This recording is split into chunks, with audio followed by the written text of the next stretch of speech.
The year is 2021. It is no longer safe to transmit information. Phones, computers, and satellites are all vulnerable. But there is a solution. Your storage capacity? I can carry nearly 80 gigs of data in my head. Input the data into the brain of a human courier, like Johnny Mnemonic. Hit me. A letter addressed to the Criterion Collection, Fall 2022. To whom it may concern. Recently, while browsing the Criterion channel on my Google Chromecast, I saw a new entry for the black and white cut of the Canadian science fiction feature Johnny Mnemonic, directed by Robert Longo. It was a film which I happily devoured.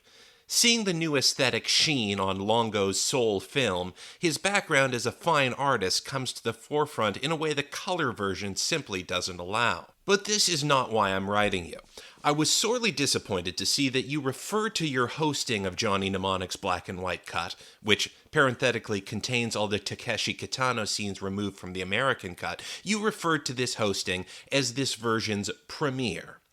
In both your social media copy and your description on the Criterion Channel app itself, you stated this was the first time this film was available. This was not true. While I, myself, am an American, my employment as a touring musician means I've made several Canadian friends along the way, and they keep me abreast of their country's media environment. This is how I know that before being hosted on your paid subscription service, Johnny Mnemonic's black and white cut, whose color balance is managed by the original cinematographer, Hit me. This film's cut was in fact available for free legal viewing on YouTube for upwards of a year for any resident of Canada, alongside a retrospective documentary which I don't believe is uploaded to your service. Criterion's premiere of the film did not occur until it, as well as every other film and TV program its associated channel published, suddenly disappeared. This has to do with the Canadian Media Fund, a partnership between the Canadian government, state-owned subsidiaries, and a host of private beneficiaries of public film and TV funding. Now, I know that government funding of the arts is quite patchy throughout the developed world. Public media funds often by design exist to support the private sector rather than compete with it, and Canada's is no exception. The best way to receive government funding, as my Canadian friends tell it, is to already be a success in America, and thus have no need for it. I've never applied for arts funding myself, and frankly, the few run-ins I've had with American government figures in the past have been less than cordial. Regardless, the CMF has had a hand in a few notable successes. For one, they were responsible for films like, well, Johnny Mnemonic and its new black and white cut. Hit me. Which makes its film noir and even silent film influences all the more visible. However, television has always been the CMF's bread and butter. Particularly, nearly all children's programming in the country touches the CMF in some way or another. As far as primetime goes, the best outings have all been cult favorites with lower budgets but well above average scripts. The police drama Da Vinci's Inquest, for instance. The Canadian Media Fund has also begun to fund video games as well, providing money to successes like Dead by Daylight. I don't play video games myself, they simply came before my time, but I'm fond of the premise of a stealth game called Deceive Inc. The idea that your opponent doesn't know that a random person in the crowd is in fact you, with a gun drawn, ready to strike and strike swiftly. The idea sounds thrilling to me. But this is a digression. The CMF project I'm writing about to you, esteemed employees of the Criterion Collection, is the YouTube channel Encore Plus, which restored a massive back catalog of CMF projects and made them freely available. These shows and movies, the logic went, were paid for with public money, so they should all be publicly available. For about 5 years, improved versions of a whole swath of Canadian programming were published at a swift pace. Much of this programming had limited to 0 home releases, making these remasters infinitely better than the old VHS rips which had served as the previous best versions. This was the case with Chris Haddock's crime drama Da Vinci's Inquest, or Knighthood, an animated adaptation of the adventures of Arsène Lupin. And this was all for free. Now, speaking again as an American citizen, I myself have no inbuilt nostalgia for Canadian early children's programming. However, I know that any Canadian would probably be comforted knowing that formative shows like Mr. Dress-Up or The Friendly Giant were preserved somewhere, freely and readily available to watch and show to their own children. Childhood is a precious thing, after all. It needs to be preserved. For my part, Encore Plus was how I learned about the legal drama This Is Wonderland, which had an emphasis on lawyers helping defendants who were mentally unwell. Events in my personal life have made this particularly meaningful, but that is neither here nor there. What I'm meaning to get at here was that Encore Plus was an unambiguously good thing, which is why it seems it needed to be shuttered. As it goes with nearly all public-private partnerships, the private slowly won out. 5 years into its existence, Encore Plus suddenly announced that all this time this channel had been a pilot program, and the program had now concluded. All the videos were to be removed, in preparation for a search for prospective contracts with paid streaming services.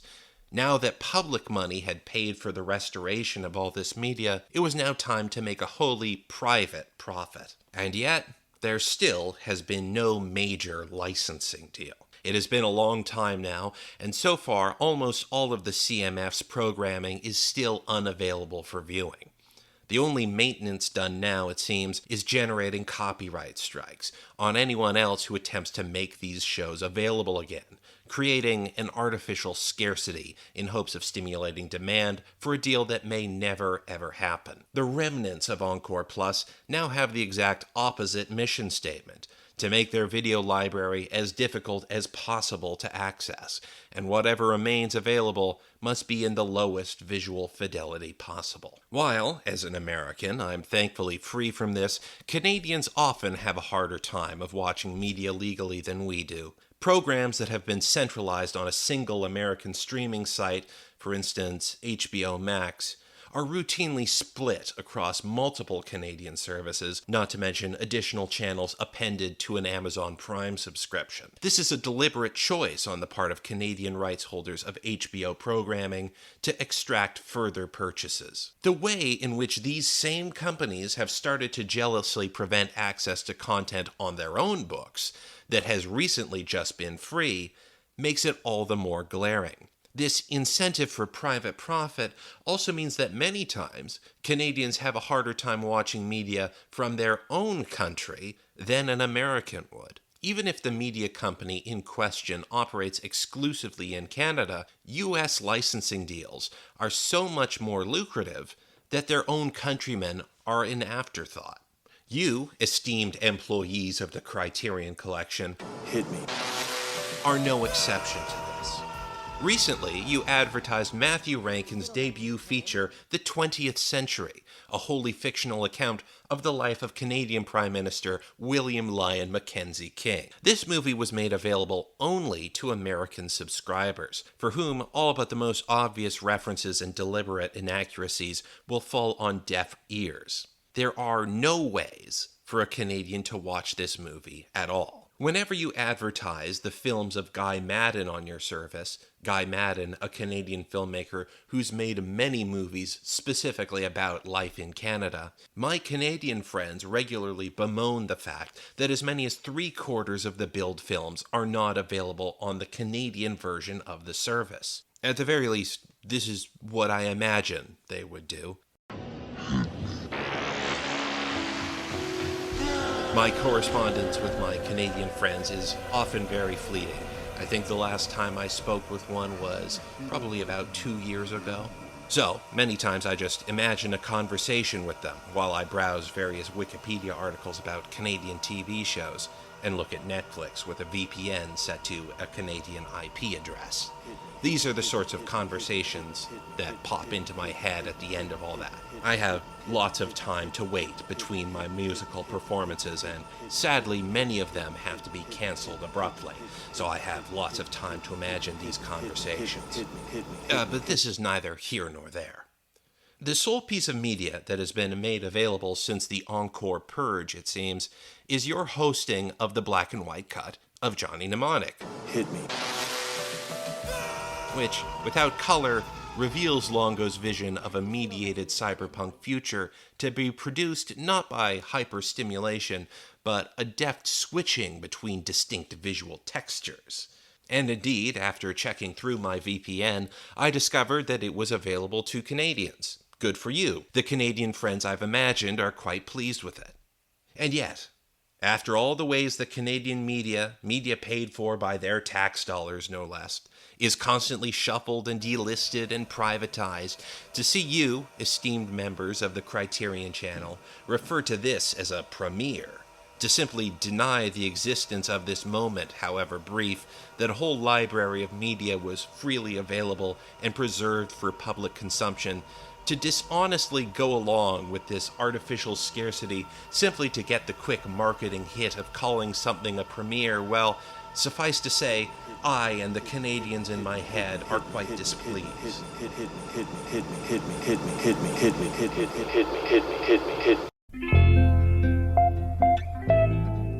So, this is my proposal.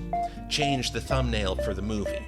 Also change the description, potentially even make reference to the role public funding had in the restoration and initial publishing of the black and white cut of Johnny Mnemonic.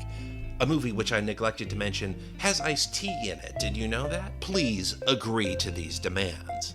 I am not an aggressive man, but I do have a history of strong-arm tactics when what I desire is out of reach for too long. Yours truly, John Hinckley Jr., musician, Washington, District of Columbia. Anyone in danger? Danger! Danger! Danger. Danger hasn't come home yet. Danger! Danger! Danger! I'm so afraid we're just never gonna see danger. She could be a danger to herself, Dad. Be a danger to us. Danger!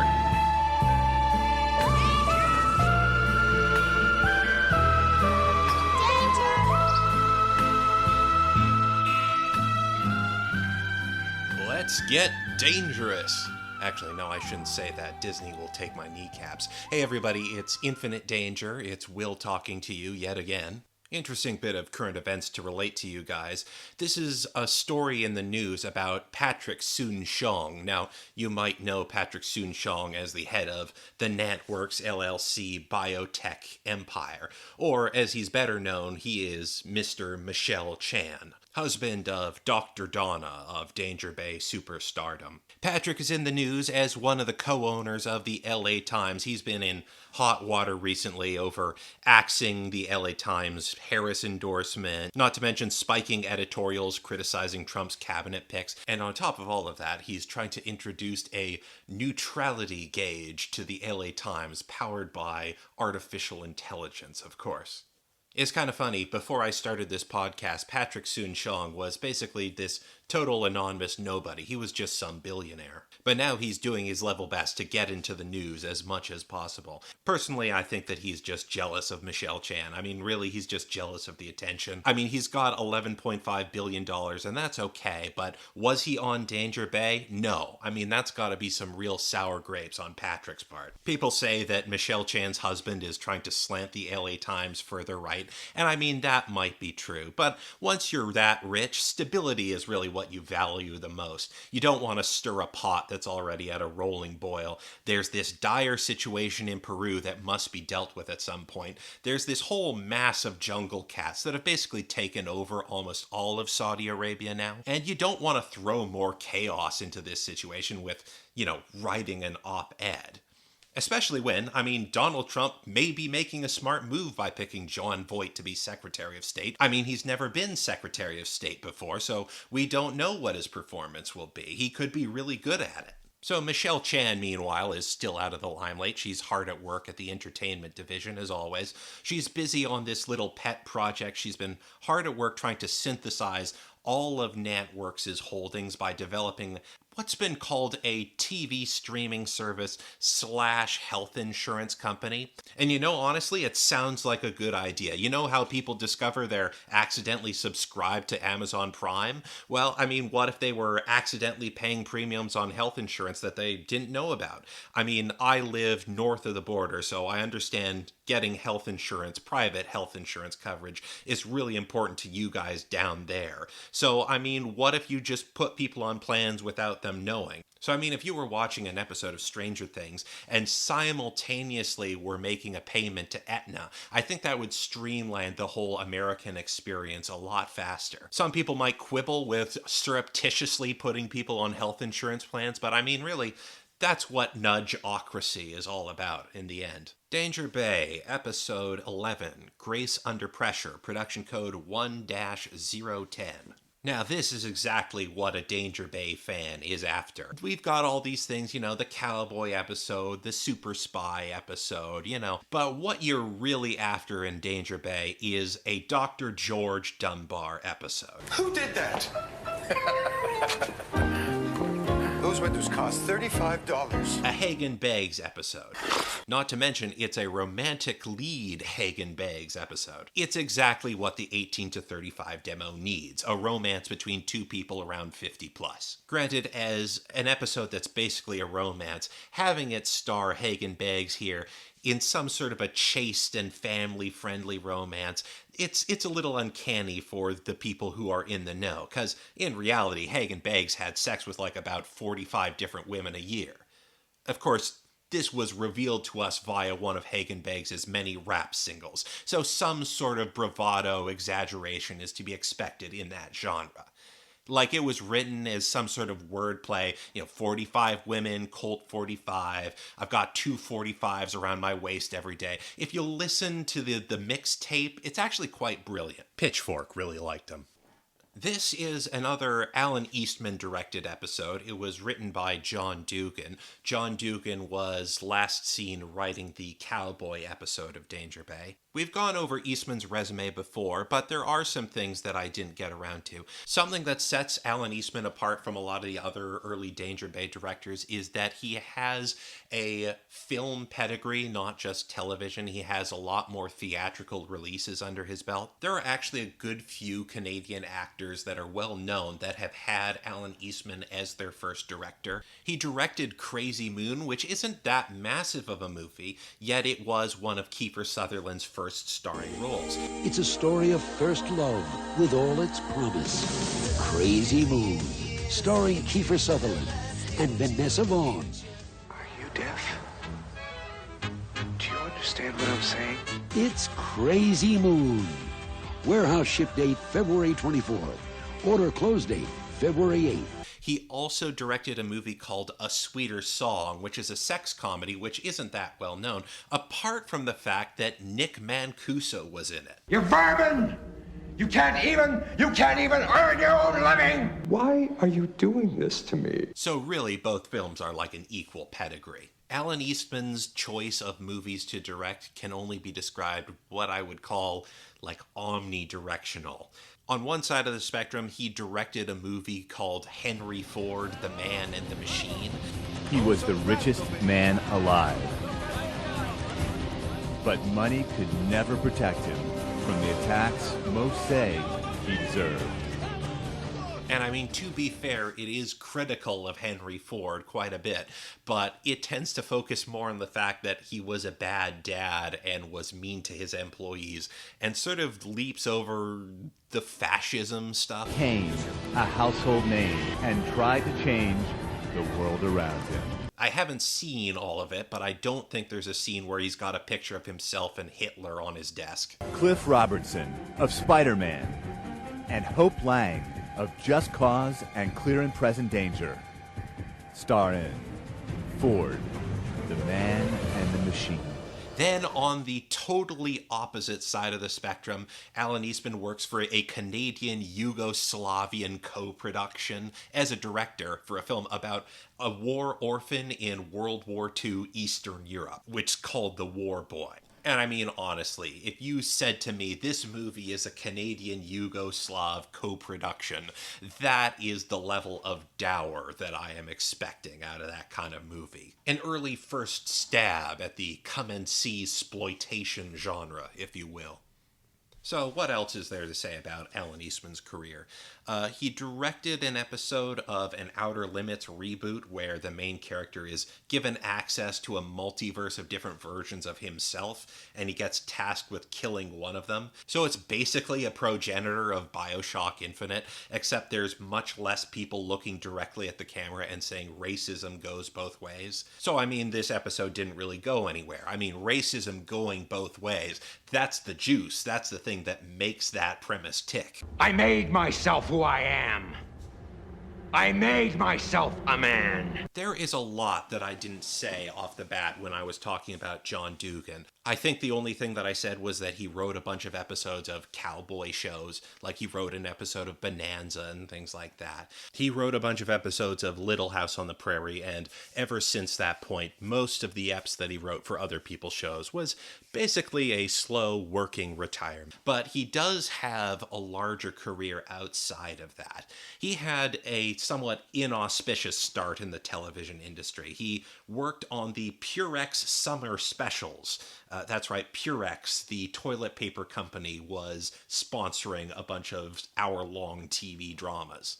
These toilet paper TV dramas basically existed to fill out content-light summer schedules. His episode was titled Child in Danger. This title was actually the result of a change at the last minute, because the names on all of the teleplays just say Child Molester, John Dugan's Child Molester. The script for Child Molester by John Dugan was in co-production for such a good long stretch of time before anybody said, you know, John, I'm reading this script, maybe you want to call this something else once it's on television. He really struck it big, though, when he did a teleplay for the series called Run for Your Life. You have at least 9 months left, perhaps as much as 18. The first doctor gave me from 1 to 2 years. I hope he's right. What are you going to do? Well, I have no family. Haven't taken a day off since law school. Guess I'll try to squeeze 30 years of living into 1 or 2.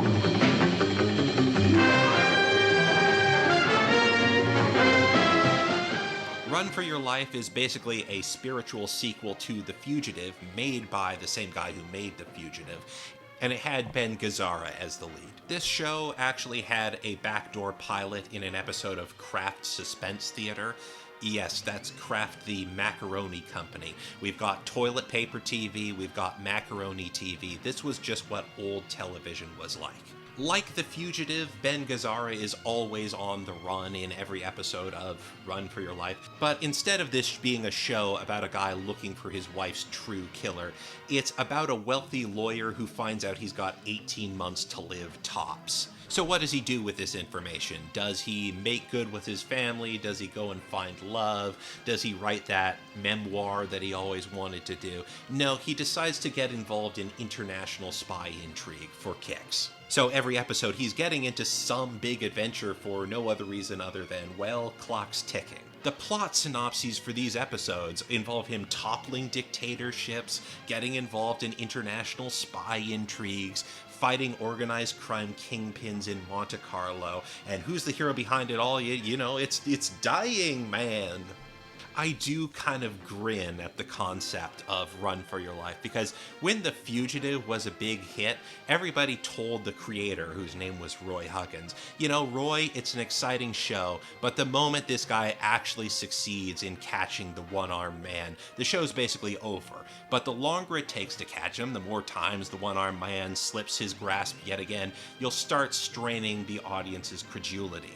Huggins not only refused to learn a lesson from this, but actually unlearned several prior lessons. You're complaining it's taking too long for this show to reach its predetermined conclusion? Well, how's this, you sons of bitches? I'm gonna make a show where a guy has 18 months to live, max. It'll be on the air for 3 years. Strains credulity my ass. The second season premiere will have a plot line where he blacks out for 6 months, so there's even less time on the clock.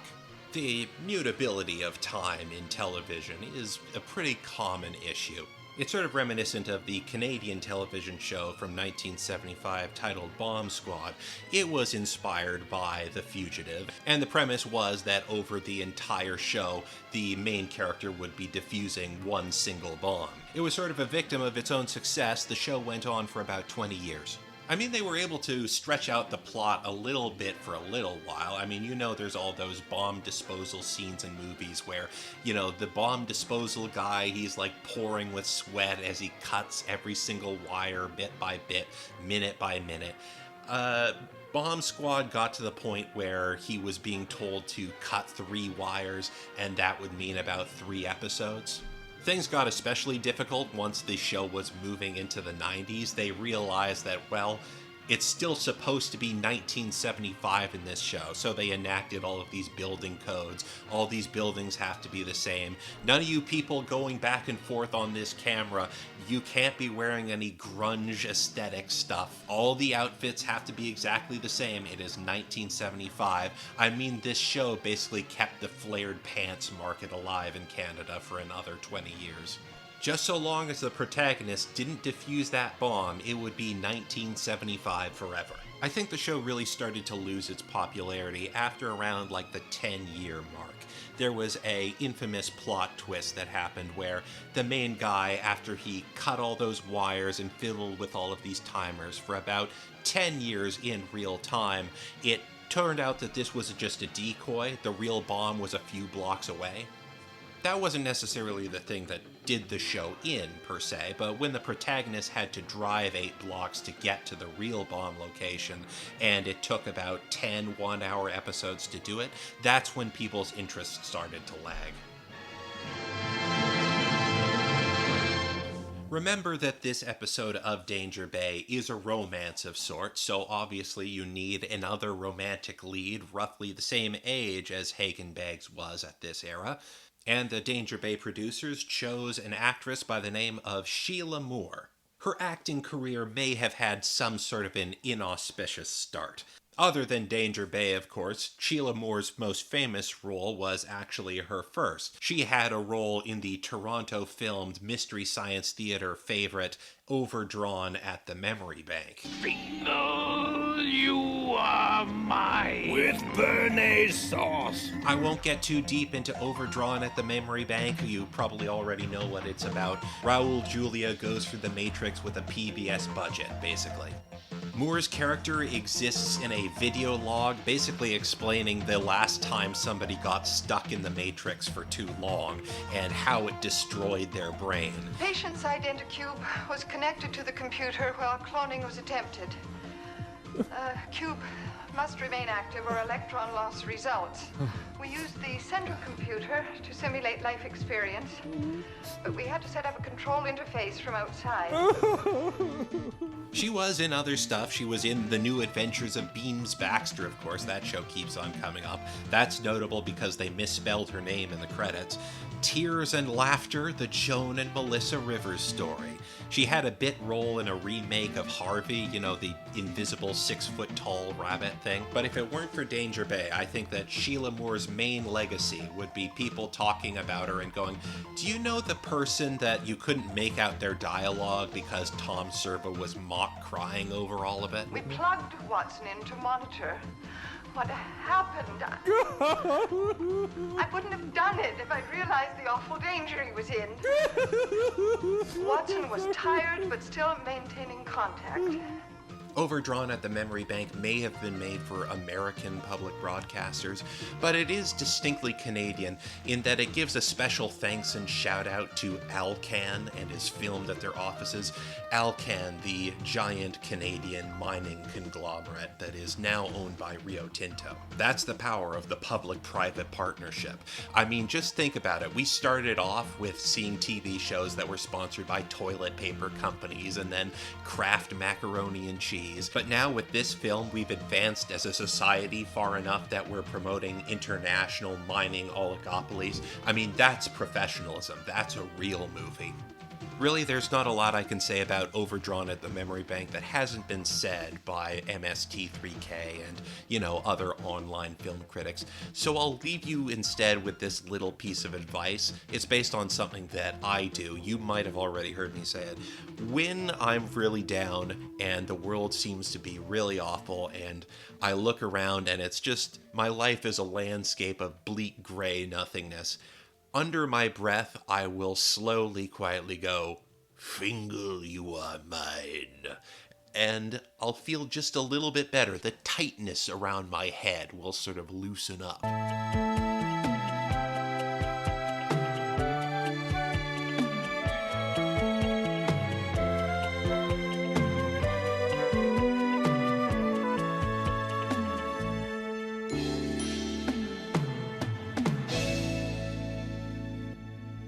So we start off this episode introduced to a brand new cultural custom for the Vancouver Aquarium. You know how at the end of a big football game, all the players dump a bunch of ice Gatorade onto their coach? Well, apparently at the Vancouver Aquarium, if it's your birthday, they will throw you into a saltwater tank.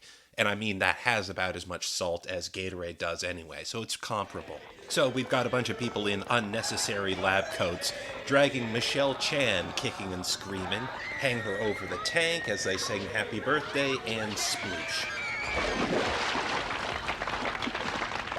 Given that this is a tank in the back rooms of the aquarium, I can only assume that this is a tank that's medical in nature. Like, oh yeah, we had a beluga caught in here for about 2 months as he was dying of pneumonia. Anyway, in you go. Happy birthday.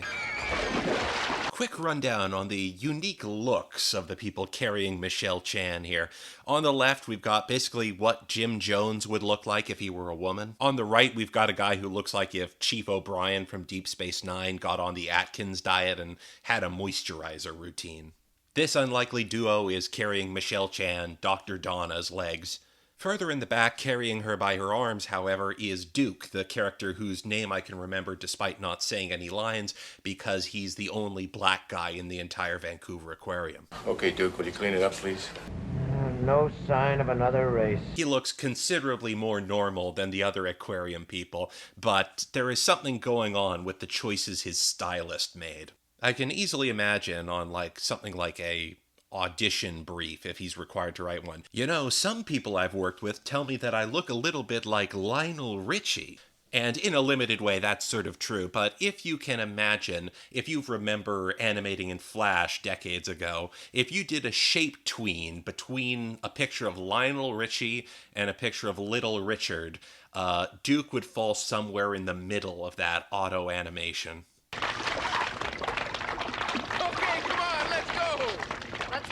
Michele Chan stands up. She's got a big oh shucks, oh you face, but you can tell that in the back of her mind, she's making a mental photograph of everyone's faces. Once I'm a billionaire, every single one of you is fucking toast, pal. Just wait till you see the stuff I write about you in the LA Times. You're lucky we're not back in South Africa right now, buddy. You have no idea what I'd get away with. I mean, it's pure speculation, but I figure that something must have negatively affected their career. So many other Danger Bay characters got their own spin-off TV shows.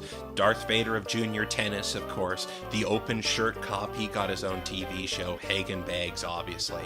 And despite all the clamor from fans, there is no spin-off series for Jim Jones Girl and Chief O'Brien.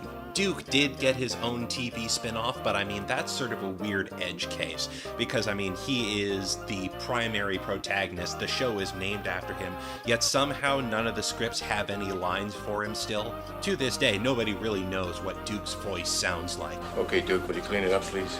After everyone is finished celebrating around the beluga sickbed, Hagan Beggs shows up from off-screen. Oh, Grant. Sorry I'm late. Telegram for you. Just arrived. Thanks, George. A telegram in the mid-'80s.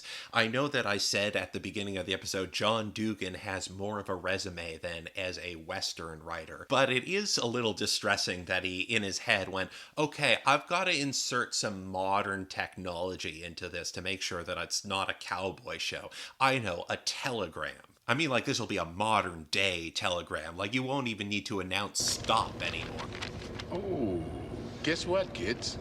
Your Aunt Grace is arriving tomorrow morning. Oh, how nice. Isn't it? And you can immediately see everybody's big smiles get wiped right off their face. Oh. The audience is now properly prepared for the you old bat type joke archetypes. Joyce isn't in the know for why everybody is moaning at the idea of Aunt Grace being here. Funnily enough, though, Hagan Beggs is, and he is more worried than anybody else in the group. Isn't it? Oh. For reasons that we will see after the theme song. This theme song is doing a lot of the heavy lifting here with all of the action scenes. None of this is showing up in this episode. After the cold open, we've got a bunch of reused B-roll of the aquarium. A lot of stuff we've already saw in the Katie and the Whale episode. I'm thinking about it, and compared to now, back then, there really wasn't the same attempt by aquariums to design themselves to pretend they were some kind of extension of the natural environment. Nowadays, the tanks in the Vancouver aquarium have a bunch of craggy gray stone around them. Here, the aquarium is mostly an assortment of beiges.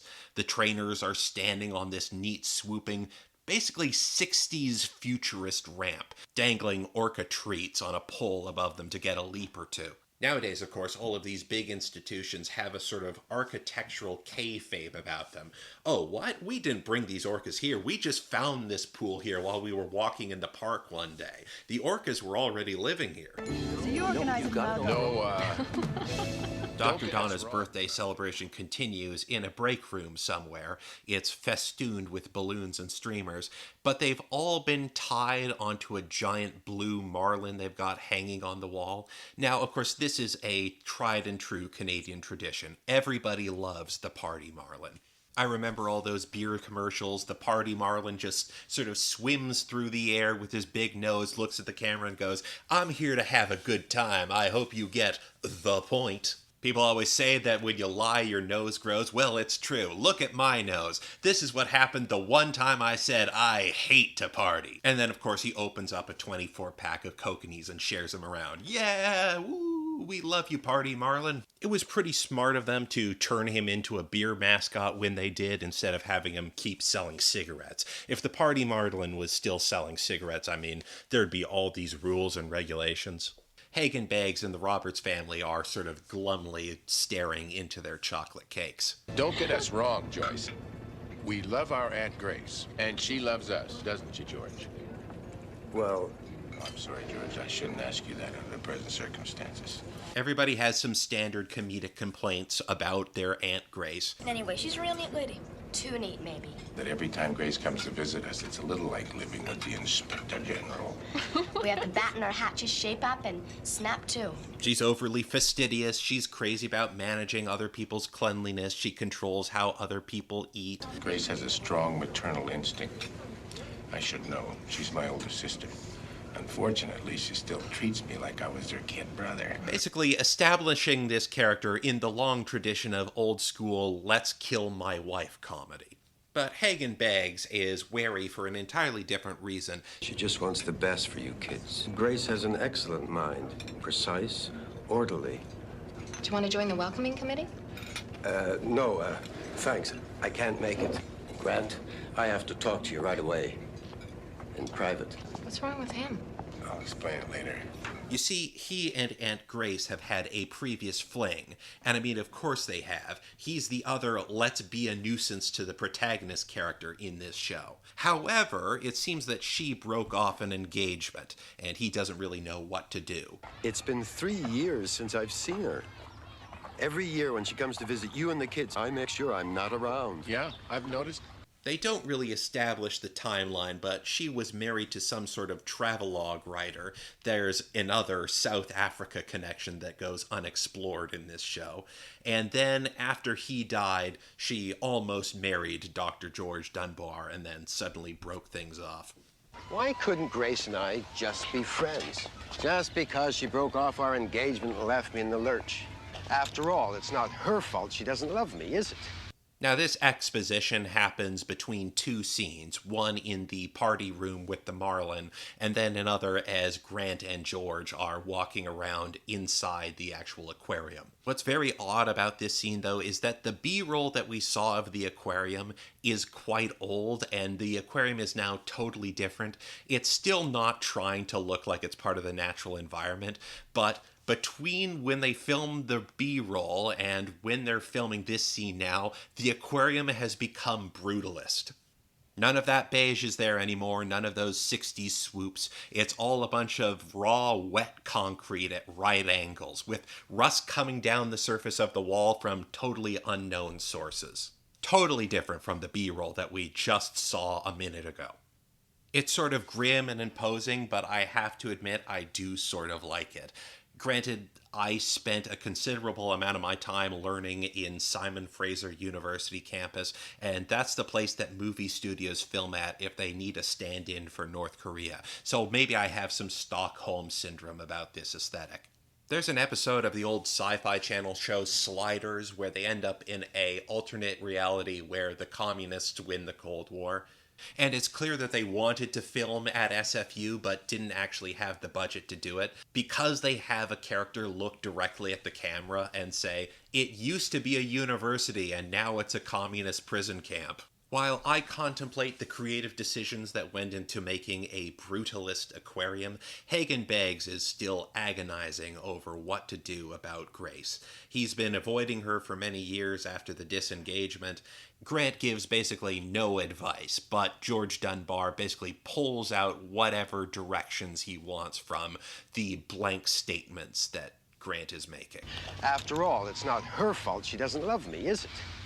It's mine. Who's to say?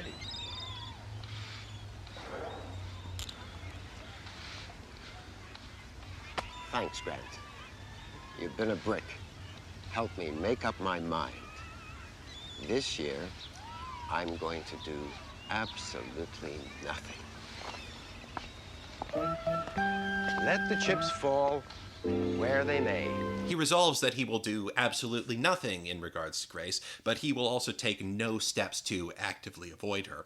Now, Dr. George Dunbar is going to have to be careful here, because if you've lived in Vancouver as long as I have, you know that in this city, "I will not take any steps to actively avoid you" is tantamount to a marriage proposal here.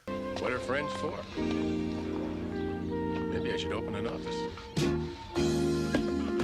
This crack that Grant makes under his breath is actually sort of an oblique reference. There was a CTV miniseries that Donnelly Rhodes starred in, and he played a psychiatrist. So every episode would be a new patient. So there was one where the patient had this disorder with his attention deficit. It turned out he was possessed by a demon. There was another episode where there was a woman, and she was very depressed after her postpartum period. It turned out that she too was possessed by a demon.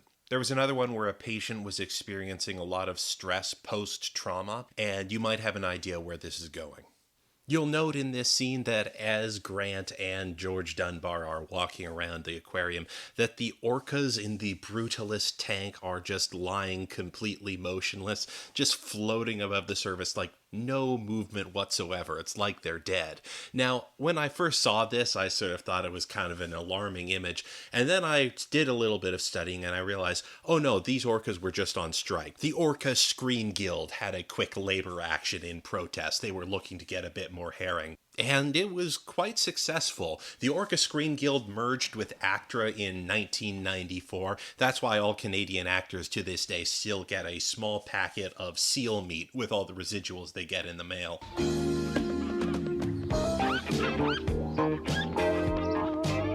Returning to Roberts Island, we see Danger the River Otter for the first time in many episodes, just crawling around on the sofa, making a lot of pre-recorded squeaky sound effects, as always, as Jonah and Nicole dust up the Roberts Island estate in preparation for Aunt Grace's arrival. Lift that barge!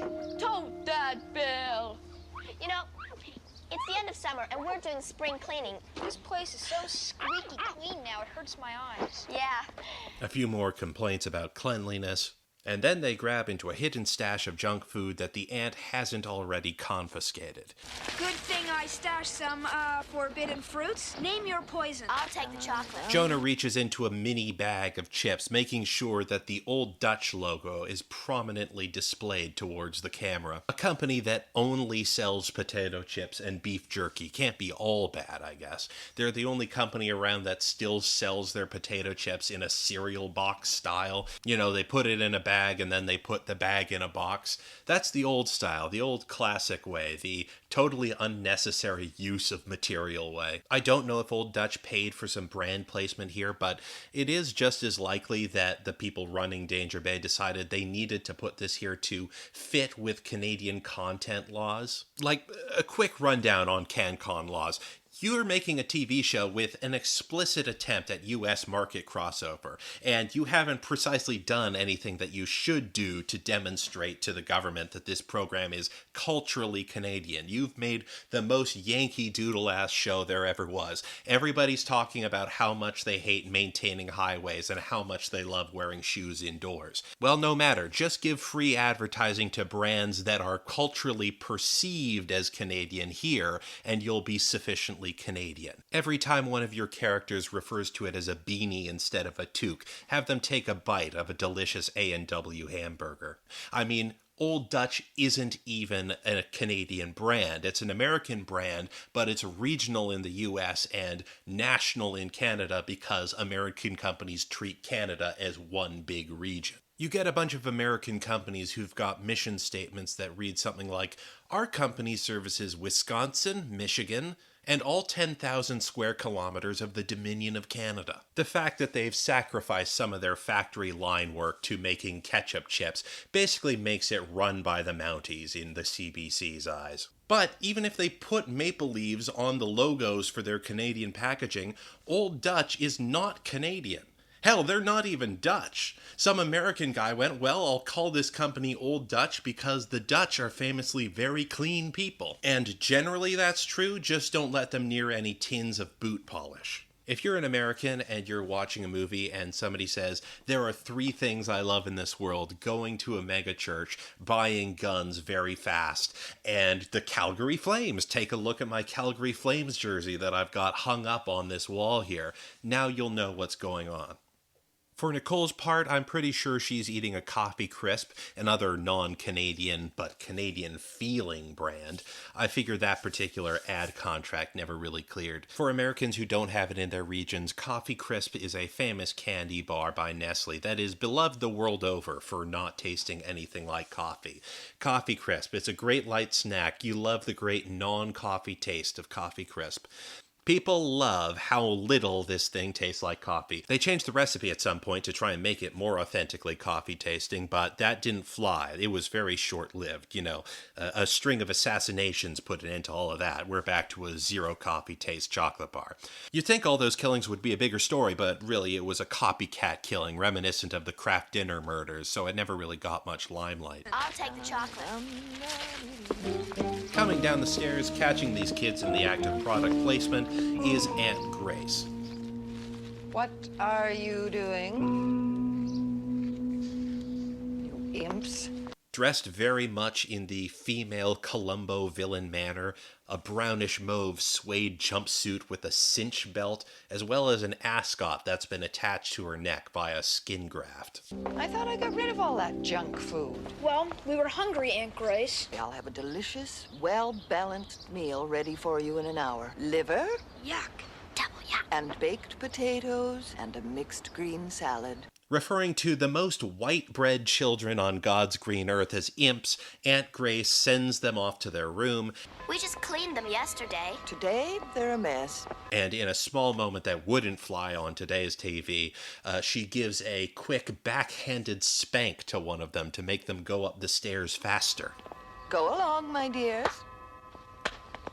This is very weird to see on your TV screen in 2025, but you gotta remember this show was actually pretty progressive for its time. I mean, God, think back to Leave It to Beaver, you know? Like every episode, an adult would find Eddie Haskell's scheme out and they'd shoot him. After all the talk of cleanliness, Grace turns around and she sees Danger is just lying on this white sofa, wriggling around, just getting every inch of her skin on the seats.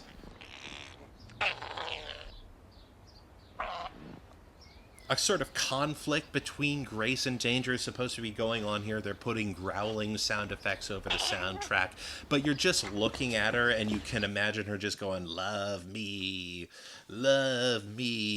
just lying on a totally white sofa. Just makes this otter look even more pure, not at a risk of dirtying it at all. This scene is supposed to be a prim and proper lady looking at this wild animal and going, oh, why I never. But it is the cutest goddamn shot we've ever had of Danger for this entire show so far. Hi, Grace. Hi. I thought I'd knock off early today and spend a little time with you. Good. I've been wanting to talk to you. Grace and Grant meet up. They have a quick catch-up session, a bunch of expository conversations, except they're not so much conversations as they are disconcerting collections of actions and statements. It starts with Grant giving her a quick greeting peck on the cheek. Okay, you know, fine, polite. I've been wanting to talk to you. I sent the children upstairs to do their homework. But what's weird is Grace asking her brother right after that, did you shave today? I sent the children upstairs to do their homework. Did you shave today? Yes, I shaved today. I put on a clean shirt. I even changed my underwear. Good boy. All right, I get that this character is supposed to be fastidious and focused on people's cleanliness, but paying close attention to how your brother's skin feels when he kisses you triggers a few little alarm bells in my head. And then Grant's response... You know, a fast-growing beard is a sign of virility.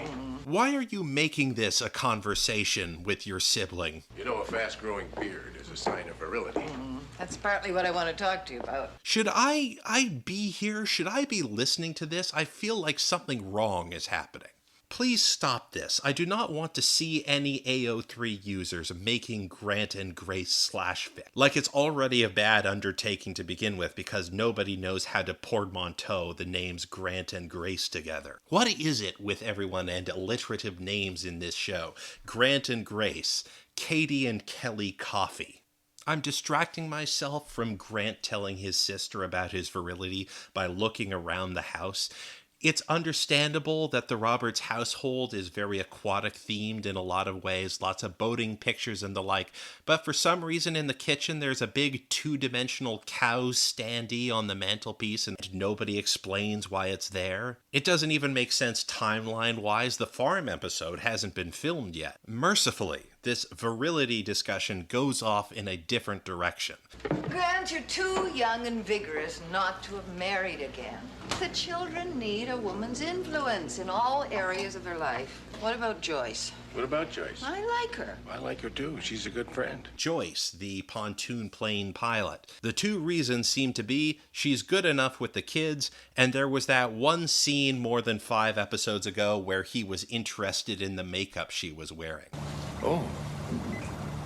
Hi, Joyce. Am I going to make you late for opening curtain with this blood sample? She's like 10 years his junior, and he's her boss, I think, in some ambiguously defined way. Joyce is very important to me, sis, and to the children. You're very fortunate. I know. Basically, for no reason other than to take the heat off of himself, he starts asking her about Hagan Beggs. And then right after that, in the epitome of televisual convenience, Grace just openly confesses that she didn't really want to break off this engagement. I thought by now he might have forgiven me. He's not going to make the first move, sis. A plaintive saxophone immediately snakes its way into the soundtrack. I realized it was too soon for me. All those years married to the famous Byron Keating. I had no real identity of my own. Well, I had to. From then on, the music in this scene is just nothing but mournful sexual jazz. I don't think you should have accepted his proposal. I loved him.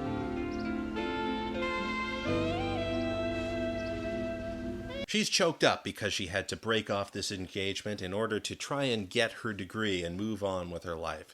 Now, there's a bit of an easy fix for this. This is the one that I use. The way that you avoid that emotional pain is that you have nobody interested in you while you're getting your degree in the first place. Just be an absolute nobody. Discover everybody else in your class has already decided to purchase houses together before you've properly memorized all their names. Problem solved. Do you think he still loves me? I don't know.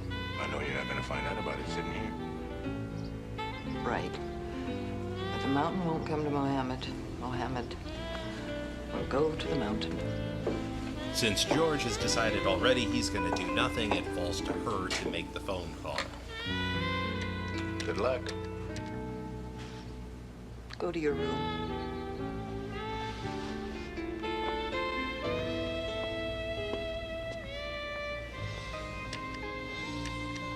Right next to the telephone in Grant's house is a giant calendar that's marked with the branding for C-SPAN. Not the TV channel, C-SPAN SEA. The thing that's a little disconcerting about this is that C-SPAN is like a giant multinational industrial shipyard company. And isn't Grant supposed to be a sort of conservationist? I mean, C-SPAN is this giant company, and they keep on dumping creosote in North Vancouver's waters where a bunch of seals and even people are swimming. But I mean, they gave me all this merch. Hello, George? Yes? This is Grace. Off camera, the two ex-lovers decide to meet up at George's work. Hagan Beggs is sitting at his desk as an orca floats around in the tank behind him. Nervously, he licks his own hand and rubs it along his bald spot in order to push the hair down even further. Right next to him on a stand is a map of the Vancouver aquarium, which makes sense. I mean, he's in charge of the operation to some extent, except this is the map that you would find in the brochures or the tourist maps of the Vancouver aquarium. This would have no use for anybody who actually works here. Well, I've got no idea where our accounting archives are, but I do know where the Kiducational Edu Fun Zone starring Biosa is. Grace! How nice to see you. Grace walks in. Hagan Beggs is immediately breathing heavy and stammering and all around looking like a creep. You're looking very well. So are you. But eventually he slides into dating tips with Hagan Beggs, which have really been my guiding star for a while now. Tip number 1, start every date with a nice firm handshake. Step 2, if you do try to make a joke, do it in the most polysyllabic way you possibly can.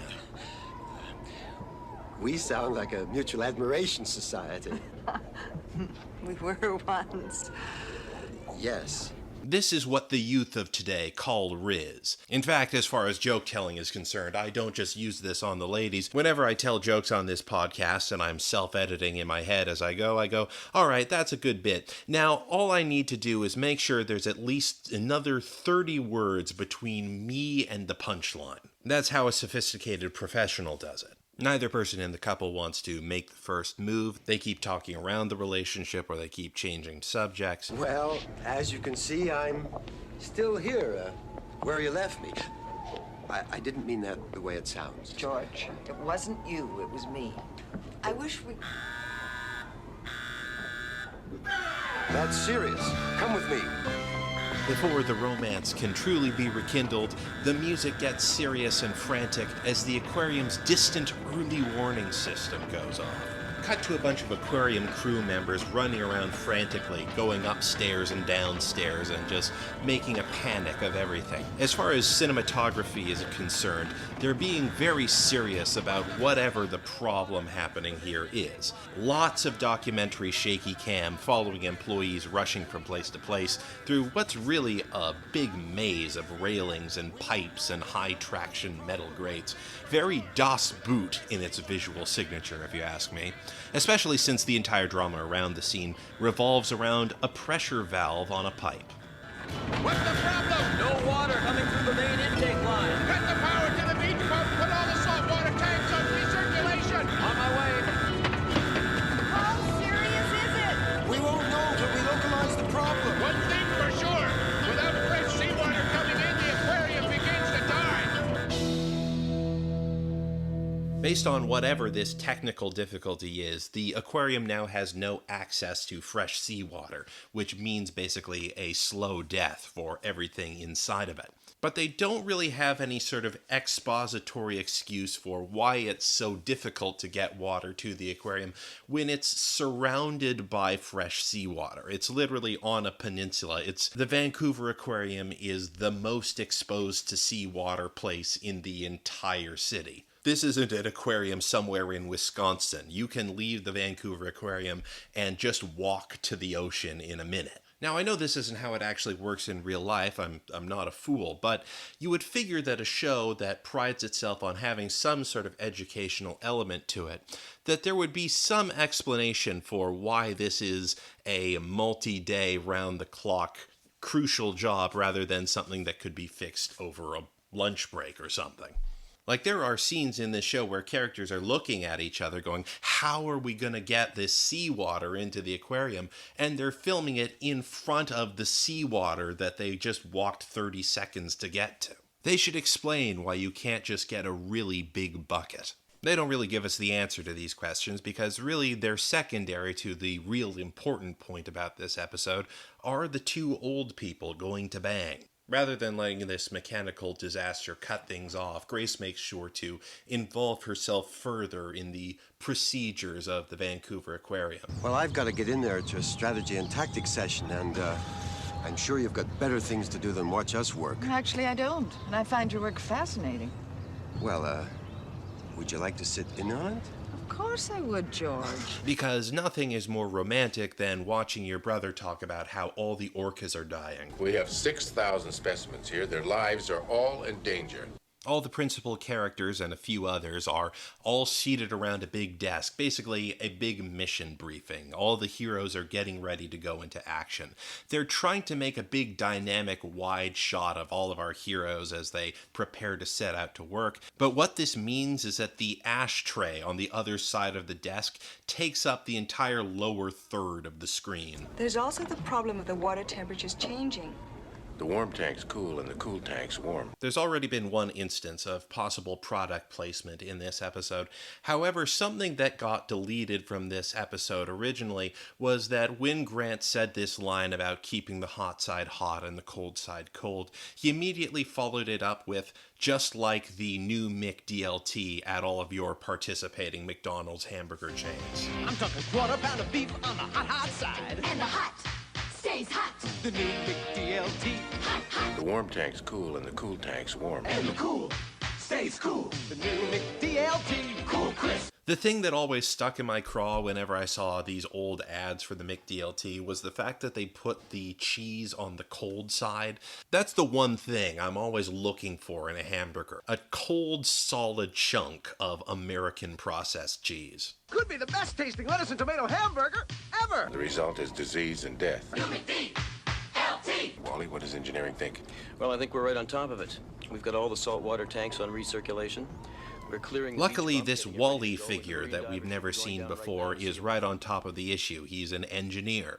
Wally looks like a less moisturized Chief O'Brien, which is a weird comparison, but I have to make it considering we already saw another engineer who looked like a more moisturized Chief O'Brien. Does everybody in the Vancouver Aquarium's engineering department have the same haircut, just to make sure they're easily identifiable? It's a very Star Trek approach.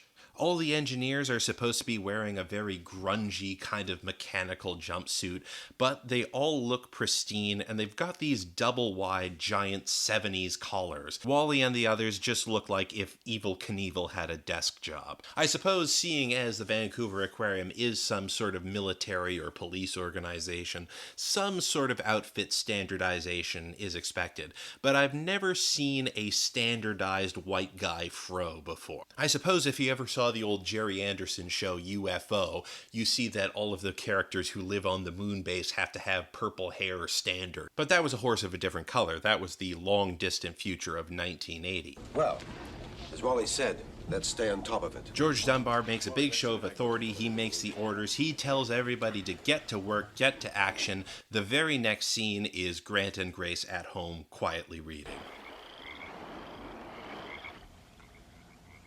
Whatever happened to Muhammad in the mountain? Neither one has moved. Like all the species in the aquarium are supposedly dying right now, and these two people are just like looking at their magazines. The scene is made even stranger because Grant immediately gets a phone call and the stakes go back up to being huge again. Robert's here. Oh, no. I'll be right there. The recirculation pump's gone out. How serious is that? The water isn't circulating. Some other part in the aquarium has now broken. It's like John Dugan was writing the script and he went, how do I establish that these stakes are really high? How about I establish them twice within 30 seconds of each other? Cinematic language can do a lot of work filling blanks in scripts, and other times it can't. We're meant to assume that they spent the whole day working on a solution and then came home after a hard day. Instead, it just looks like they said, oh, we'll do something, then immediately knocked off back home so they could wait for the problem to just get worse. Well, as Wally said, let's stay on top of it. Oh, no. The next thing we see is Grant covered in scuba gear pulling himself up from a manhole, some sort of underwater tunnel where he's clearing some blockage that hasn't really been explained. Hit the master switch and see if it works. Right, Grant? Wally, the afro guy, turns a knob a few times and a needle on a gauge somewhere just wiggles up and down, but nothing happens. Apparently managing a complicated valve system in an aquarium isn't really all that different from trying to start a mower. That wasn't exactly the sound of music. No, it was the sound of more trouble. The impeller's broken. None of the characters really make note of the fact that there's a crisscrossing network of underwater tunnels right below the Vancouver Aquarium. It won't really be a major plot point in Danger Bay until about 6 or 7 seasons from now. That's when they try and re-engineer some of these tunnels to deploy torpedoes. That's when the Morlocks become more important to the show. The impeller's broken. Well, let's get a new one in there right away. We've got to get that water circulating. I wish. That was the spare. What? I've had 2 more on order from Portland for 6 weeks. They're way overdue. It really is amazing how many of the problems in Danger Bay are influenced by petty bureaucratic mess-ups that really have to do with the location of Vancouver. Do you remember the rabies episode? And there was a thing about how all the medical labs were closed because they were in a different time zone. If it has to come from the East Coast, there's plenty of time to get it on a plane. I know, but I've already checked. With 3-hour time difference, all the labs are closed down for the weekend. This is a big cultural difference between Canadian and American media responding to living in a big, wide, expansive land. I mean, both of us are the result of massive colonial projects and a whole lot of violence and all of that.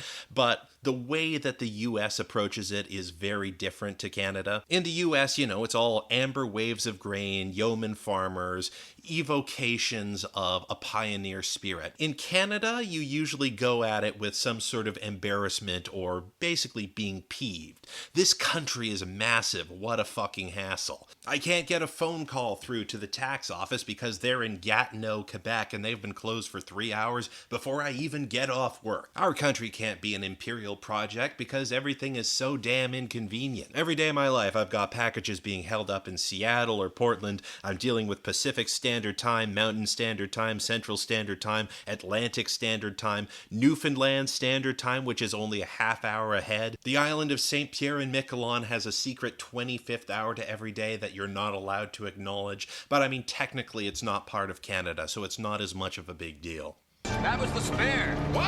I've had 2 more on order from Portland for 6 weeks. They're way overdue. Call them. Tell them it's an emergency. Critical.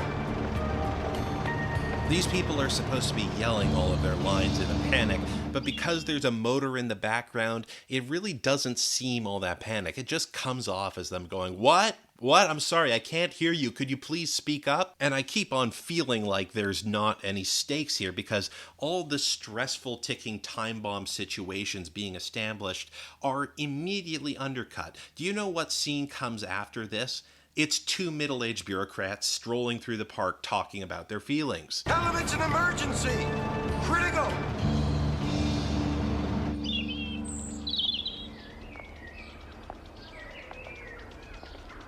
We make a good team. I've always thought so. See? I've still got the pen you gave me. It's another Grace and George scene, and they're quote-unquote flirting. The show wants this to be a romantic episode, but you can't just help but feel that there's a thriller here that the writers are continuously trying to push back down. As thousands of animal lives hang in the balance, Grace starts walking through the park and begins apologizing for breaking off her engagement. I'm too old to beat around the bush anymore. I made a terrible mistake, but I wasn't ready for marriage before. Well, you wanted to have your cake and eat it too. Yes, like you, George.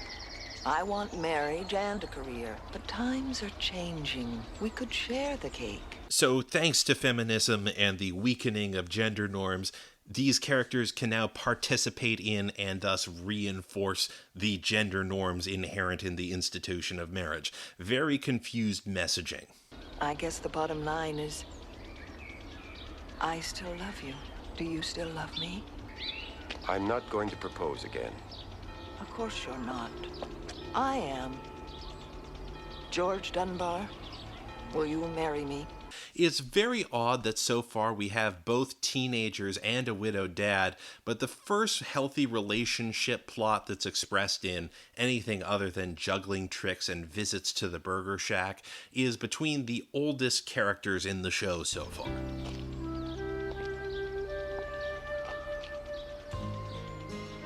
I do not bring you jewels or weekend carriages. I do not heap your head with compliments. If I can bring a laugh, a smile, a sunshine, Stays cool. Stays cool. McDLT. Cool crisp. The beach stays hot. The cool stays crisp. Put it together. You can't resist. The hottest taste. The coolest dish. It's a good time. Hot beefy McD. For the great taste. Cool crisp LT of McDonald's. In the end, I feel good for these two characters. So the romantic plot is done, right? So now we can have all this extra time that we need to put some extra attention on this whole pipe fiasco, and let's see how these stakes develop, you know? So we cut back to the Vancouver aquarium, and they just fixed the problem off screen. Everything's done. I don't get it. All right, Wally. Hey, nice work. The part came in, apparently they put it in, no problem. Instead of the plot line where thousands of lives are in the balance having a, payoff or some sort of a climax, we just cut to Grant Robert pushing a button, the pump starts working again, and then everybody stands in a straight line so Grant Roberts can give everybody in the room a high five. Give me 5. Hey!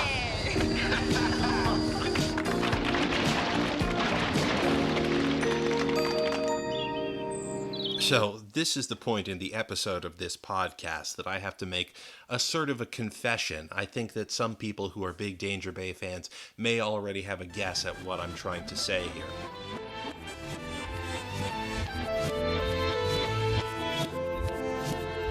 There are 2 different versions of Danger Bay Season 1. There's a version of this show where all the episodes are 22 minutes, and there's a version where all the episodes are 28 minutes.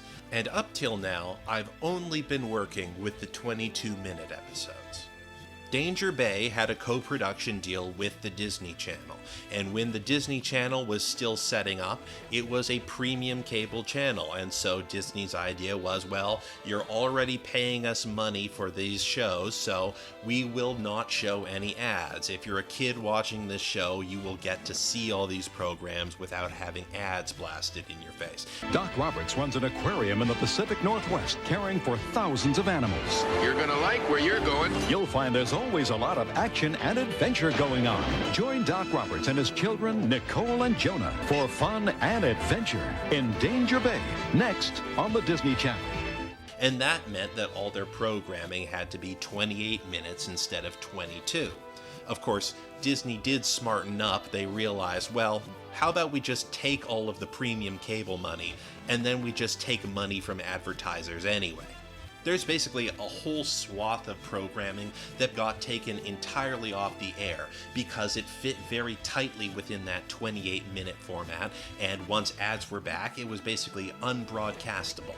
Now, Danger Bay narrowly avoided this because, by definition, it had to have two drafts. It was being broadcast both on the Disney Channel and on the CBC, and the CBC did show ads on all of its programming, despite the fact that it's, a taxpayer-funded, government-funded public broadcaster. I don't know, it's kind of weird.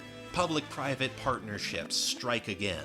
I've been focusing on the 22-minute episodes for several reasons. I mean, one of them is it's a Canadian show, so I wanted to look at the way it got broadcast in Canada. Another reason is that because they were being written with these two versions in mind, a lot of these extra 6 minutes are by their nature disposable and easily removable. I mean, with one of the episodes, the extra 6 minutes is one of the characters showing a slideshow of the things that they did in the episode that you just saw. But this time I caved. I looked at the 28-minute episode because I was certain that there was something important that got deleted from this episode. And there was a little bit to that. I think something that is kind of noticeable in this episode is that there's never actually an explanation for what went wrong with the pump. Why aren't they getting their salt water anymore? At the very least, in the 28-minute episode, they've got Grant pointing at a boat and going, "That boat's anchor tore up a pipe." There's the culprit. What do you mean? The captain was kind enough to tell us he dragged his anchor last night. Right through our main intake line, the aquarium lifeline, in effect. How does it look down there, Wally? Pretty grungy. The water's filled with sludge. The pump's out of action. But I went through the whole 28-minute recut looking for some sort of way that this plot line would have a more coherent resolution, and no, they still fix the whole problem off screen. In both episodes, Grant Roberts pushes a button, the pump works again, and then there's a high five conga line that Grant runs down. Give me 5! Hey! It's really baffling. We cut to some B-roll of some happy orcas, and then go straight to a wedding between Grace and George. Do you, George, take this woman, Grace, to be your lawfully wedded wife? I suppose it is in keeping with the characters of both George and Grace, as far as they've been depicted in this show, that this is the most gray and beige wedding I've ever seen in my life. Like, everybody shows up and there's like no black suits, there's very little white. Grant is wearing a tan suit to a wedding. Joyce just shows up in a gray sweater. Even Grace, who is the bride, she wears some white, and then she just can't help herself. She just goes, "Oh, this is too much white." She puts on a gray ascot around her neck just to make sure that she's not getting too wild with it. The only person who's really dressed up for this wedding is Jonah. He's got a suede tuxedo on. He's out dressing the groom in this scene. Though they do keep it under control, even his suede tuxedo is gray. Yeah, Nicole, that's gonna make Dr. Dumber our uncle now? Uncle George. I'm gonna have to get used to that. And do you, Grace, take this man, George, to be your lawfully wedded husband? Grace takes a very long pause before saying, "I do," I guess just to mess with George Dunbar one more time before they're married. I do. Somebody revs up their old Casio, hits the organ button, and off we go. You may kiss the bride.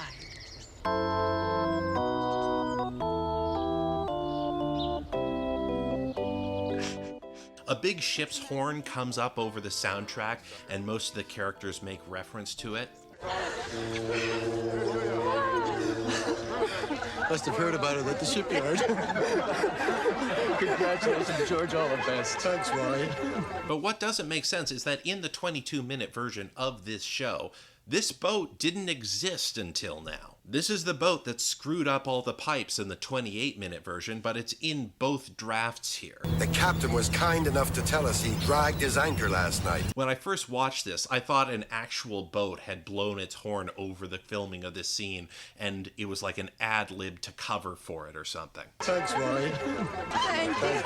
Thank you. I am so happy for George and Grace. I'm happy, too. I don't have to be dear Abby. Everybody is celebrating. Everybody is having a good time congratulating the new happy couple.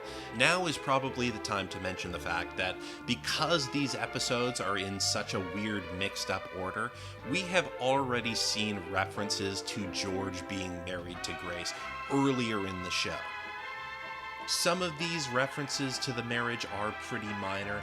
There's a few scenes where Jonah and Nicole have Hagan Beggs' character referred to as Uncle George in front of them. A Coulter counter's an instrument that analyzes blood samples. It's very expensive. We'll never get one, though. Nicole's Uncle George is a real tightwad. But in most of the scenes that I've seen so far where Grace gets mentioned in passing, she basically takes on the role of a Maris Crane figure. We'll put the box back in the storage area and the trap will be set. And we'll be waiting, right? Right. What? Just the three of us?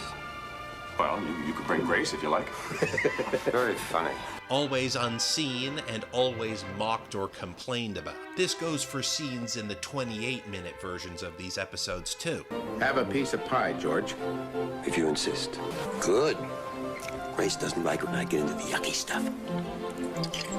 You know, I've always envied guys who can dress like that. Your friend Bill with his flashy shirts, his sunglasses, and a sports car. Grace would never let me have a sports car. When I observed Bill last week, the wheels started to turn. I have a favor to ask you. It's your sister. What do you think? Pretty snappy, eh? You see, Grace would never let me keep this stuff. But I can't very well return it if it's a gift. Gotcha. If these episodes are watched in the prescribed order, then we already know that the marriage between George Dunbar and Grace Roberts is an unhappy one, and that Grace Roberts is a domineering and ruthless wife before we even see the marriage in the first place. It's an all-new kind of televisual fatalism where all the negative effects precede the cause. But today, at least, they're happy. Everybody's having a good time. Everybody is partaking from a truly bizarre machine, a continuously running rosé wine fountain. They've got like 4 or 5 tubes that are just spraying wine into one big bowl, which then overflows into another big bowl. And people are just taking wine glasses and just dunking them into these huge punch bowls. There's like 2 silver cherubs standing on top of a reservoir, as if to say, go ahead, drink and be merry. Don't think about what else might have gotten into this machine. George and Grace get the first dance, as is custom. That spurs Grant and Joyce to dance. That's sort of like hinting at a possible future relationship. Who knows? What about Joyce? I like her. I like her too. She's a good friend. Interestingly, this spurs Nicole to push Jonah towards an anonymous girl who's also at the wedding so that those two can dance. I think this might be a sort of course correction. There was that tennis episode, and there was some really suspect dialogue about how she was so mad that her brother was getting attention from other girls. Well, everyone's making such a fuss over him at school. Especially the girls. They're trying to, correct that, I think. Besides, we've already had one very distressing possible incest reference between 2 other siblings in this episode. You know, a fast-growing beard is a sign of virility. That's partly what I want to talk to you about. The show didn't have anyone for Nicole to dance with, so deep in the background they have her doing like a little back and forth shuffle with Duke, who's like twice as tall as her. Still no spoken lines for Duke. A quick denouement. Grace is now gone. She's off on her honeymoon with George. So it's time for everyone in the family to get back to eating giant piles of junk food on the couch, as they are wont to do, apparently. Well, your Aunt Grace is right about the need for a healthy, well-balanced diet. But she doesn't understand that every once in a while, a guy needs to break training and just go ape, you know?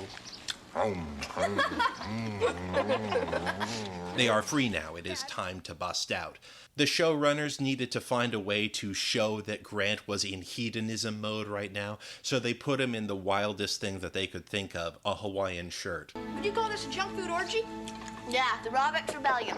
I know that this word is being used in a different context, but please do not have a child actor say the word orgy. Dad's new orgy techniques. The episode leaves Grant to have the final emotional beat. Dad, you think you'll ever get married again? Right after we've had a bunch of hyper cartoony faces as people react to all the junk food they're eating, we come across the serious question of whether Grant is ever thinking of getting married again. Well, what do you think about that, Jonah? Well, if it was the right person. I mean, really the right person. I think it'd be great. You sort of wonder why it came around in this scene of all places, other than the fact it's the last scene. The answer we get is a little stock, but I mean, it makes sense for a show that has a continued status quo for the most part. Something along the lines of, you know, like, well, come what may, whether I'm single or if I get married, what's most important to me is taking care of you kids, and so on and so on. The thing is, this is supposed to be a tender family moment, but they played the sex saxophone again. But to be completely honest, I wouldn't want anyone to ever come between us. No one will ever come between us.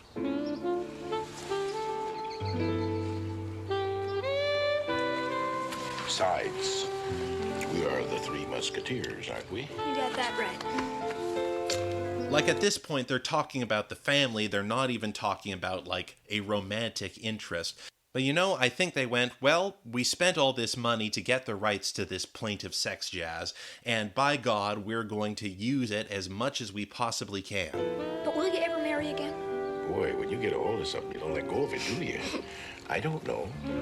Maybe if I ever met the right person. To Aunt Grace and Uncle George. To Aunt Grace and Uncle George. Long may they live and love. I'd like to propose a toast to. Toast away. To us, the Roberts, the Three Musketeers of Danger Bay. Here, here. One for all and all for one. They clink glasses, freeze frame, roll credits. You can probably tell from what I've said and the tone of my voice that I've not been the biggest fan of this particular episode. On paper, it is sort of daring to have a show with a younger audience in mind, have two older actors be the main romantic leads for this. It's daring, but I mean, we also have to keep in mind that they are the same age as the person who wrote the script. I don't want this whole thing to come off as if I'm just being like a grouch and I can't deal with a softer, sentimental kind of romantic episode for this show. I'm fine with that. The problem is, this really is an episode at war with itself. We've got this high-stakes drama, sort of action part that is totally in conflict with this softer romantic portion. And, you know, both seem to interrupt and undercut the other. So both of them are weaker as a result. It's an emergency! Critical! See? I've still got the pen you gave me. Neither half of this show is able to stick around for long enough to really get you to care about either of them. I spent some time trying to figure out the proper analogy to explain why the mixing of these two elements haven't worked all that well. Think about it like this. We've got the aquarium plot, all the stuff that has to do with the pumps and the valves and all of that. That's high stakes, it's sort of action-y. So let's call that the hot side. Then we've got this more romantic element of this show, where it's a little more soft-spoken and things take their time. So let's call that the cool side. Now what happens is, if you take the cool side and you put it on top of the hot side too early, both of them mix together and it becomes sort of lukewarm and not all that appetizing. So you have to find some sort of device, like some sort of specialized styrofoam container, that could keep the hot side hot and the cool side cool. And in some way, you'd be able to put them together. Cool. The new McDLT Cool Crisp. The beef stays hot, the cool stays crisp. Put it together, you can't resist the hottest taste, the coolest dish. It's a good time. Hot beefy McD. For the great taste. Cool Crisp LT of McDonald's.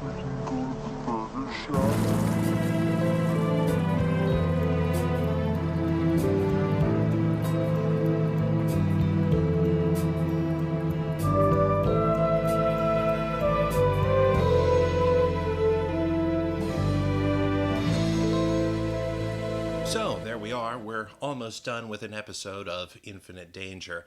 In between recordings, I actually went into my discography and I found a lot of the old Hagan Beggs mixtapes. Just sort of gave them a quick listen.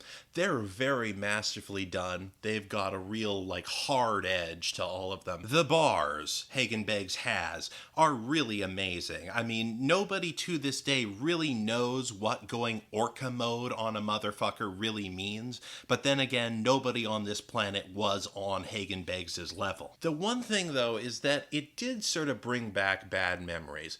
I'm sure nobody really wants to bring it back up, but it did bring up some memories of the East Coast, West Coast, CBC older gentleman wars, and how, quickly and how violently they escalated. It started out kind of slow, there were just diss tracks being written. Hagan Beggs wrote some disses directed at Mr. Dressup. But then it escalated to open violence really fast. Most people don't want to recollect it, but there was that fist fight backstage at the Juno Awards between the host of On the Road Again and David Suzuki. I mean, they broke some bones in that fight. These memories haunt us to this day. I mean, when the Friendly Giant was killed in a drive-by shooting, did Hagan Beggs put out the hit? We just don't know. When the cops went to question him as he was bleeding out, his last words weren't who the shooter was or who put out the hit. It was just, fuck the police. So we'll never really know. What we do know for certain, though, is that the most recent episode of Modern Day Danger Bay, oh boy, it was a real humdinger. Let me show you. Gallons of water rush into the hull of the Vancouver Aquarium's military submersible crab tank. With one of its 6 legs broken, it is trying and failing to hobble to dry land.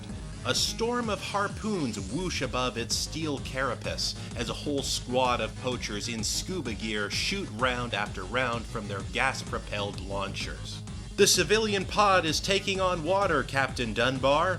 George Dunbar, who in recent years had his consciousness moved into a mechanical seal, galumphs his way to a command post. Mechanic, give me a status report. The thing that makes us not sink is broke, sir. Damn. What about the machine that makes us go? It's also broke. Having dispensed with the technical jargon, Dunbar formulates a plan. He strokes his mechanically articulated whiskers with his mechanically articulated flippers. The CGI is incredibly convincing. How long will it take you to get this crab up and running? About 20 minutes, sir, but we're swarmed by poachers. You've got 10. I'll try to get as many civilians out of there as possible. Get 2 of the scuba crew to cover me. The robot seal form of Dr. George Dunbar starts galumphing away, which is the official term for how seals walk. Sir, the depressurizer is in the other direction. I'm not heading that way, he says, tucking himself into the torpedo bay. I need to get you your 10 minutes, don't I? This is the fastest way out of here. He closes the valve lock behind him. Shoot me, mechanic, that's an order. The mechanic nervously salutes and pushes a big red button. Launched out of the robot crab like a torpedo, Dunbar blasts clean through the bodies of multiple poachers, his robot body's titanium skull rendering them into red goo. Thrust straight into the center of a mass of poachers, the camera whips 360 degrees around him. The adversary sharpens their harpoons in a threatening manner. Something resembling the seal equivalent of a devious grin crawls onto Dunbar's face. Streaks of blue electricity skitter across his conductive steel whiskers. George Dunbar is preparing to unleash the EX Dynablast, a massive electrical attack which his mechanical seal body can only perform once every 24 hours. Before he unleashes the electrical charge, George Dunbar gives off his famous catchphrase, "You're fucked, you dumb motherfuckers." A giant lightning sphere explodes from the center of frame, engulfing every poacher in sight. The underwater surroundings amplify its charge 100-fold. After a brief fade to white, we see the aftermath, a horde of poachers floating limply in the water, as well as 1,000-odd dead fish. And yet, a mysterious rumble grows in the distance. A looming shadow hangs over the robot seal in center frame. Well, the convincing facsimile of Dunbar's voice says, that's the first wave done. Now for the tricky bit. In the direction of the crab vehicle, ominous air bubbles continue to rise. We now cut to Jonah Roberts, picking at his ceremonial robes emblazoned with sea anemone imagery. As the chief marine biologist of the Vancouver Aquarium, he has just completed one of his most important duties as a spiritual leader. He has just finished officiating a mass wedding, arranging the marriages of every citizen in the town of Ladner. A call from George comes up on his vid screen. Reporting in, Jonah. Sorry we couldn't make it to the wedding. The crab tank got attacked by poachers. Anything I can do for you, George? Oh, don't worry. It got better. The problem basically fixed itself. That fires out. One of your girlfriends was in the civilian pod, though. She's dead. Oh. Well, damn, that's too bad. Guess I'll have to find a replacement. So I wasn't kidding there, right? That's a real banger of a Danger Bay episode. I mean, back when Hagan Beggs originally died, there were a lot of people who were up in arms with the idea of taking an AI-generated recreation of his voice and sticking it into a CGI mechanical seal. But I think it's been a big payoff. I think that it's worked out tremendously for Danger Bay. Like, there's still people who are mad about it. They say it's like disrespecting the dead or something like that. But I mean, like, come on, be serious. Like, I mean, everybody's going around right now giving their happy memories about David Lynch and Twin Peaks. But you know what I say? If David Bowie can be a coffee pot in Twin Peaks The Return, then Hagan Beggs can be a CGI mechanical seal with an EX Dynablast that he can only do every 24 hours. They're roughly comparable. So that's that. That's another episode of Infinite Danger. Thank you so much for listening. And thank you very much for your well wishes in regards to my recovery. My voice is doing a lot better now. I only use my inhaler now for when I've got a phone call from a bill collector and I just take a big puff of that and say, "Oh no, I'm sorry, Will's not here at the moment." It's actually quite a useful tool. Beyond that, just check out my usual social media feeds. I'm still on Twitter, however briefly that may be, but I'm Chasm Cave on both Twitter and Blue Sky. I'm slowly migrating as much as I can. I'm not precisely an idealist about this, though. The more followers I get on Blue Sky, the easier and easier it's going to get to actually make that transition, because, you know, I'll have an audience. So think about it like this. The more followers Will gets, the less often Will inadvertently give support to fascism. So, you know, just consider it. Also, if you are ever visiting Vancouver or you live here already, check out the app Questo. I have some tours of the city. They cost about $10 each. I will see you on the other side. Remember, danger comes from below. Infinite Danger was written, recorded, and produced by Will Riley in association with KS Media LLC. The theme is derived from Amore Grande, Amore Profondo by Il Guardiano d'Alfaro. We can be contacted through Twitter or Blue Sky at KASMKAVE or through kittysneezes.com. Danger Bay was produced by Danger Bay Productions Incorporated in association with the Canadian Broadcasting Corporation Telefilm Canada, and the Disney Channel. This has been a Kitty Sneezes production. Danger! Danger. Danger hasn't come home yet. Danger! Danger! Danger! I'm so afraid we're just never gonna see Danger. She could be a danger to herself, Dad. Be a danger to us. Danger!